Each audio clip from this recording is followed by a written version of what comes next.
I had lived in that old house for more than 40 years. To everyone else, it looked like a forgotten property that should have been demolished years ago. The paint was peeling from the walls, and the wooden floors made noise whenever I walked across them. My son Daniel always told me that the house was a burden and that I was wasting my final years living there. I never argued with him because there was something about that house he did not know. My late wife Margaret had told me before she died that I should never sell it no matter how much money someone offered. I never understood why she was so protective of the place. Then one afternoon, Daniel arrived with a real estate agent and told me he had found a buyer. "Dad, they are offering $2 million. I stared at him in disbelief. $2 million for this old house? He smiled and said the land was valuable because developers wanted to build luxury homes in the area. I asked him why he was so interested in selling it. He said he wanted to make sure I had enough money for the rest of my life. I knew that was not the real reason.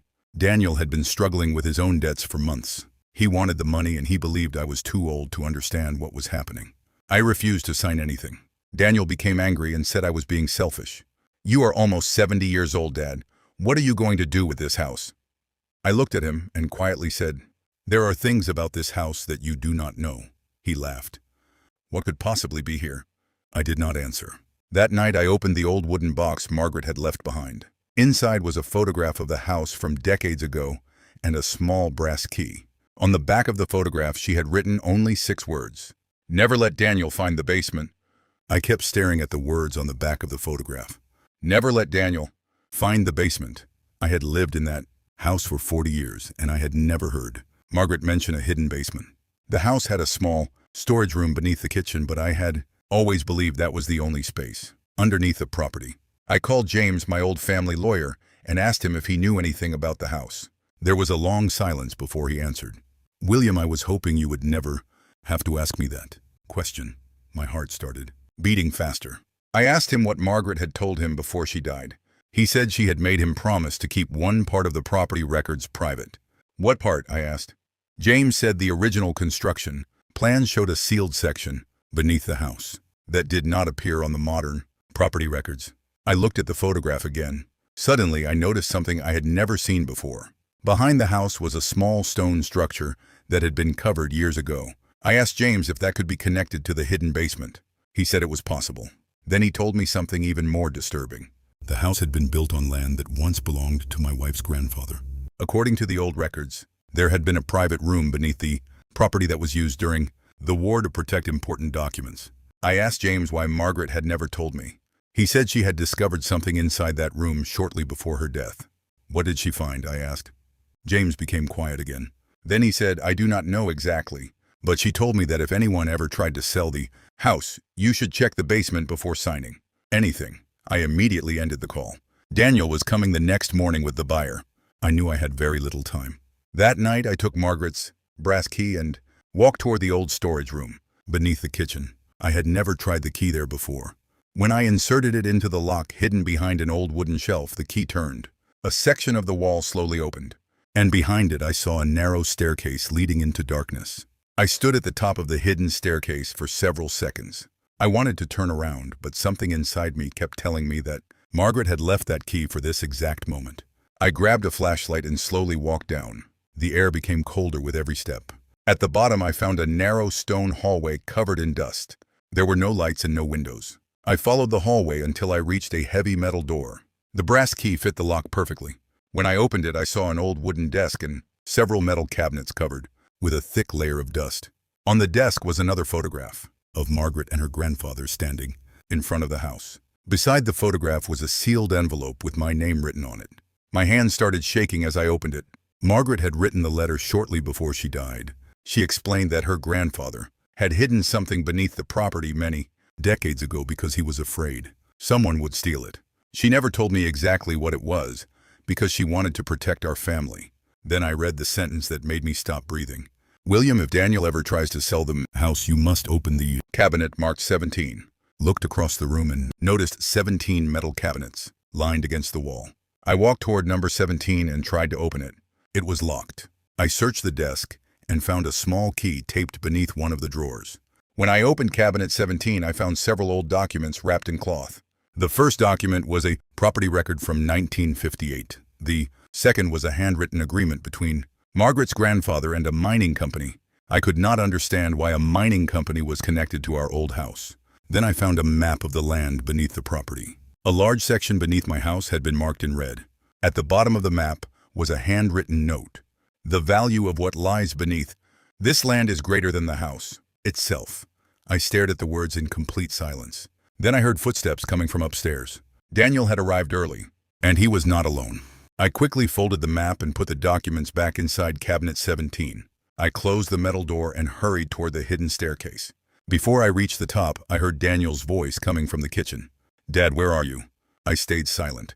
There was another man with him. It was the real estate agent who had come to inspect the property. I climbed out of the hidden room and carefully pushed the shelf back into place.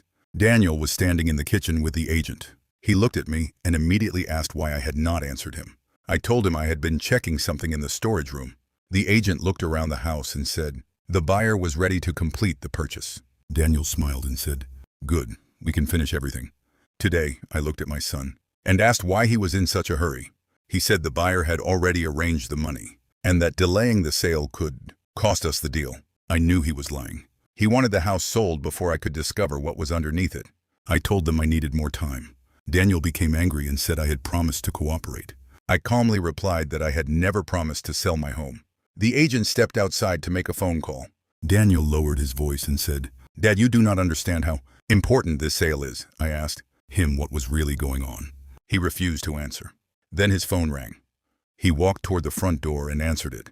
I could hear only a few words, but they were enough to make me suspicious. "He has not signed yet." "Yes, I know about the deadline. We will get the documents." I watched him carefully. He ended the call and turned around. For a moment our eyes met. Then he said something that confirmed my worst fear. "Dad, I need you to leave the house tonight." I asked why. He looked toward the floor beneath us and whispered, "Because there is something under this house that was never supposed to be found." I stared at Daniel and asked him what he knew about the basement. He immediately realized he had said too much and tried to change the subject. I told him that I had lived in the house for 40 years and nobody had ever told me there was a hidden room beneath it. Daniel became nervous and said the buyer had discovered something during a private inspection. I asked him what they had found. He refused to answer. Then I noticed the real estate agent standing outside the kitchen window watching us. Daniel finally admitted that the buyer was not interested in the house itself. They wanted the land because an old geological report suggested there could be valuable minerals beneath the property. My heart sank. I remembered the documents I had just seen in cabinet 17. The mining agreement was not a random family document. It was connected to the land beneath my house. I asked Daniel if he knew about the old agreement. He looked at me and said, "I know enough to understand that this house could be worth far more than $2 million. I asked him why he had tried to sell it without telling me. He said he needed the money to clear his debts. Then he admitted that the buyer had promised him an additional payment if he could get the property transferred quickly. I felt betrayed all over again. Daniel had not been trying to help me. He had been trying to sell something whose true value he did not even understand. I told him I was not signing anything. He became angry and said I would regret it. After he left, I returned to the hidden basement and opened cabinet 17 again. This time I studied every document carefully. One old report mentioned a geological survey conducted beneath the property decades ago. The results had been sealed because the land contained something extremely valuable. I turned the final page and found a handwritten number. It was an estimated value written beside the mineral deposit. 2.8 billion. I could barely breathe. Then I heard the basement door open behind me. Someone had followed me downstairs. I turned around and saw James standing at the bottom of the stairs. For a moment, I was relieved because I had expected Daniel or the real estate agent. James looked at the documents in my hands and immediately understood what I had found. "William, you need to leave this room right now." I asked him why. He pointed toward the old geological report. "Because that report was never supposed to exist outside this room." I asked him how he knew about it. James told me Margaret had contacted him shortly before her death. She had discovered that a private company had been trying to obtain the land records for years. They knew there was something valuable beneath the property, but they did not know how much was there. James then revealed something that shocked me even more. "Your son has been working with them." I asked him if Daniel knew the real value. James shook his head. "No. Daniel only knows that the land may contain valuable minerals. He believes the buyer will pay." him $2 million and perhaps another payment later. I suddenly understood why Daniel had been desperate to sell the house. He had no idea that he was giving away something worth billions. James told me that Margaret had placed the original ownership documents inside the basement because she knew someone would eventually try to take the property. I asked him what I should do next. He looked at me seriously and said, "Do not sign anything. Do not tell Daniel what you found. And most importantly, do not let anyone remove those documents." We returned upstairs and locked the hidden entrance. A few minutes later, Daniel came back with the buyer. They asked me to sign the final sale papers immediately. I refused. Daniel became furious and shouted that I was ruining his future. I looked at him and calmly said, "You have no idea what you are trying to sell." His face changed. He knew I had discovered something. Then the buyer stepped forward and said something that made the entire room go silent. "Your son was never supposed to tell you about the deposit." The room went completely silent after the buyer said those words. Daniel looked at him with anger and fear on his face. "What are you talking about?" he asked. The buyer immediately realized he had revealed too much. James stepped forward and asked him who had told him about the deposit. The man refused to answer. I looked at Daniel and asked, "How much did they promise you?" Daniel stayed silent. That silence told me everything. He had been promised far more than the $2 million he had mentioned to me. The buyer finally admitted that the company had offered Daniel a private payment for helping them obtain the property quickly. They knew that the land beneath my house could contain billions of dollars in valuable minerals. Daniel looked at me and said he had never known the true amount. He only wanted enough money to escape his debts. I told him that his desperation had nearly cost our family something far more valuable than money.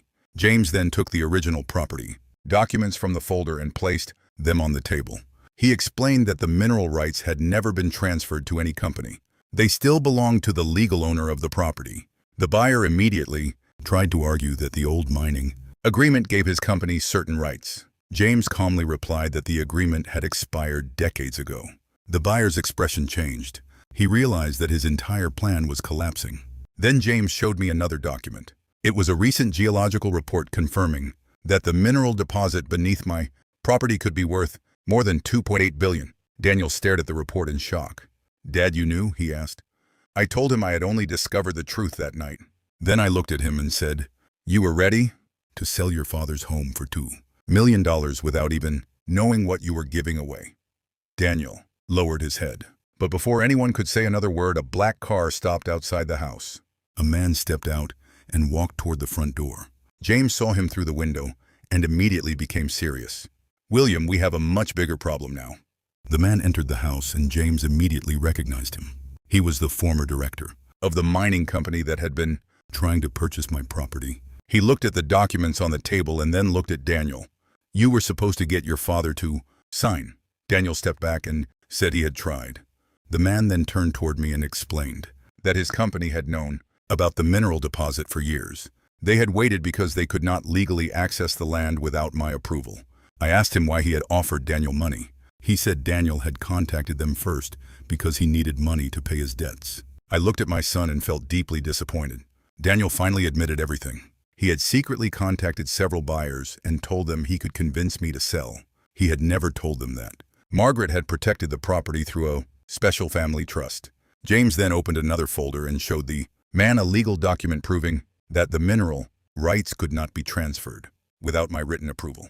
The man's confidence disappeared. He knew he had no legal way to claim the deposit. Then James revealed something none of us expected. Margaret had placed a second condition in the trust. If anyone tried to obtain the property through deception, the entire mineral deposit would be protected by the trust and the company would lose any claim to it. The former director became angry and said the company would fight us in court. James smiled calmly and said, "You can try." He then placed a final document on the table. It showed that Margaret had already registered the mineral rights under my name many years earlier. I looked at Daniel and realized the house he wanted to sell for $2 million could potentially make our family billions. But before I could say anything, James received a phone call from the government geological office. His expression suddenly changed. "William, they have confirmed the deposit is much larger than the old report suggested." The government geological office had confirmed that the deposit was much larger than anyone had expected. James told me that the new survey showed several valuable mineral layers beneath the property and the surrounding land. The estimated value was now close to 4.6 billion. I looked at Daniel and saw the shock on his face. He had almost sold the entire opportunity for $2 million. The former mining director immediately demanded another copy of the report. James refused and told him that the information was protected by the trust. The man threatened to take the matter to court, but James calmly reminded him that his company had already tried to obtain the property through false information and secret payments. The director finally left the house with his face full of anger. After he was gone, Daniel sat down and covered his face with his hands. "Dad, I almost destroyed everything." I told him that the money was not what hurt me. What hurt me was that my own son had been willing to sell the home where I had raised him without even asking what it meant to me. Daniel began to cry and apologized. I accepted his apology, but told him that he would have to face the consequences of his actions. Then James received another message from the geological office. They had discovered that the deposit extended beyond my property and into several nearby parcels. That meant the government would need to approve any future mining operation. I realized that the old house had suddenly become the center of a massive business opportunity. But then James looked at me seriously and said, "There is one more problem." I asked him what it was. He showed me a document proving that someone had secretly purchased several neighboring properties months earlier. The purchases had all been made by the same company. James looked at me and said, "They were preparing for this long before your son ever came to you." I looked at the documents James had placed on the table and asked him who had purchased the neighboring properties. He showed me the company records and explained that the purchases had been made through several smaller companies, but all of them were controlled by the same investment group. They had been quietly buying land around my property for almost 5 years. I suddenly understood what Margaret had discovered before she died. This was not just about the old house. Someone had known about the mineral deposit for years and had been waiting for the right moment to take control of the entire area.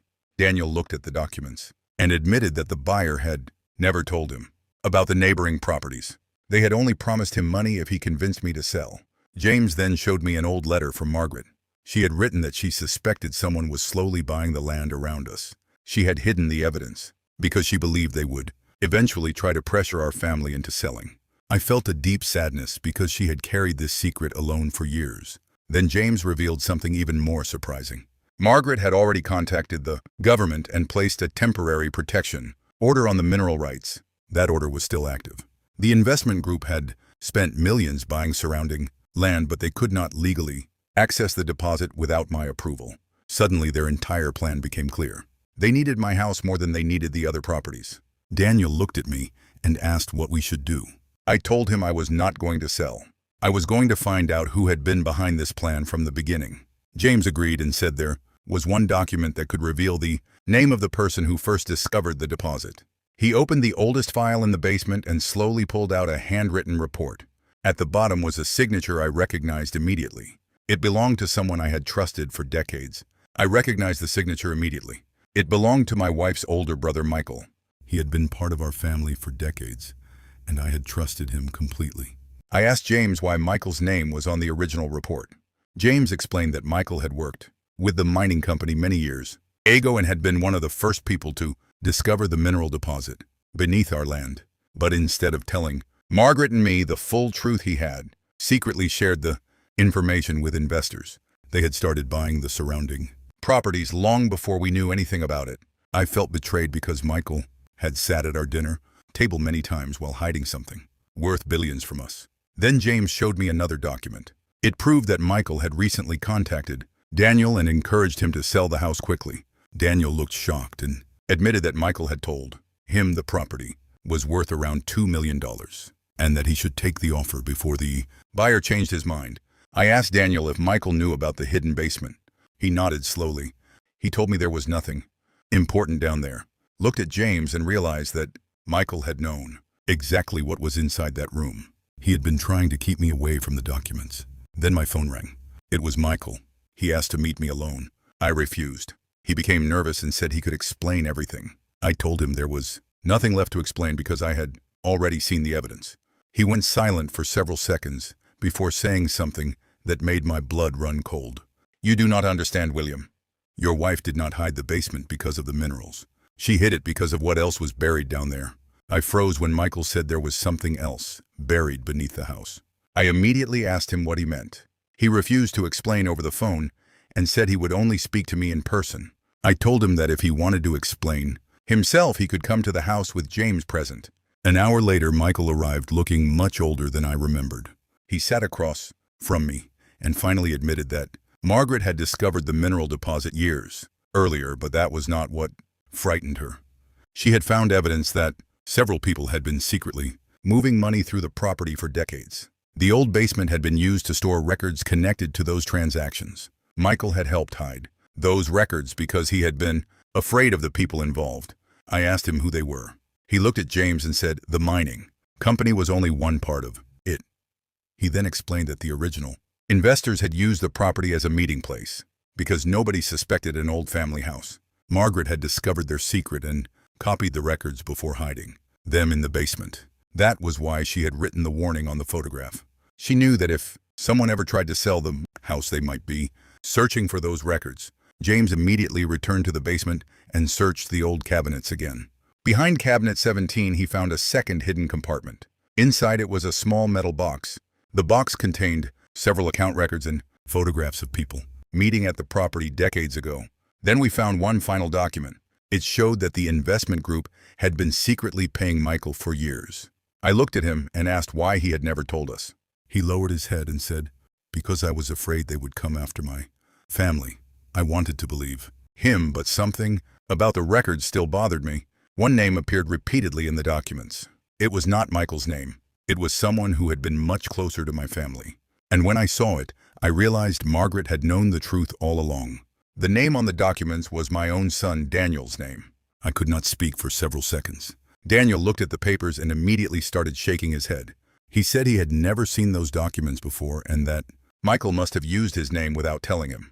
James checked the dates carefully and discovered that most of the payments had been made before Daniel ever knew about the mineral deposit. I looked at Michael and asked him why Daniel's name was there. Michael finally admitted that the investment group had used Daniel's identity to create false records because they knew nobody would suspect him. Daniel looked completely broken. He realized that the people he trusted had used him as a tool. Then James found one final letter from Margaret. She had written that she knew Daniel would someday be tempted by money, but she still believed he could choose the right path. She had hidden the evidence because she wanted me to protect him from people who would use his weakness against him. I looked at Daniel and told him that he had made terrible choices, but he was not the person who had started this plan. Daniel began crying and apologized again. This time I could see that he was not thinking about the money. He was thinking about what he had almost done to his own father. Then James received a message from the government. They had enough evidence to investigate the investment group and the people connected to the old financial records. The mining company could no longer claim the property. The neighboring land purchases were also under investigation. Michael agreed to cooperate and reveal everything he knew. But there was still one final question. Who had ordered the entire operation decades ago? James looked at the oldest document and pointed to a signature at the bottom. I recognized the name immediately. It belonged to the man who had once been my wife's closest friend. And according to the document, he was still alive.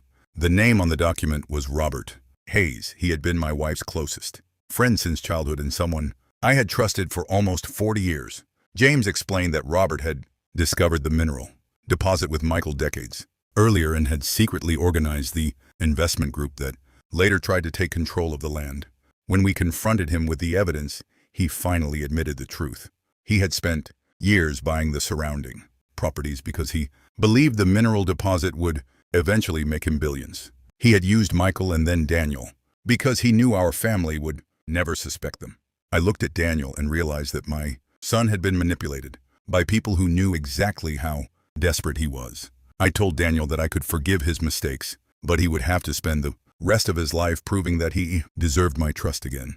The government investigation eventually exposed the entire operation. Robert and the people working with him lost their claims and faced serious legal consequences. The mineral rights remained protected under the family trust, and the old house stayed in my name. I never sold it. Instead, I restored the house and turned part of the property into a foundation in Margaret's memory. The money from the mineral rights eventually became worth billions, but I never allowed it to change the reason I kept the house. Years later, Daniel stood beside me in the same kitchen where he had once begged me to sell it. He looked around and said, Dad, I almost sold the place that saved our family. I smiled and told him that the house had never been the real treasure. Margaret had hidden the truth beneath it, but what she really left us was a lesson about trust, family, and greed. Daniel finally understood. He stopped chasing money and started rebuilding his relationship with me. And every time I walked through that old house, I remembered the words Margaret had written on the photograph. Never let Daniel find the basement. She had been protecting more than a secret. She had been protecting her family.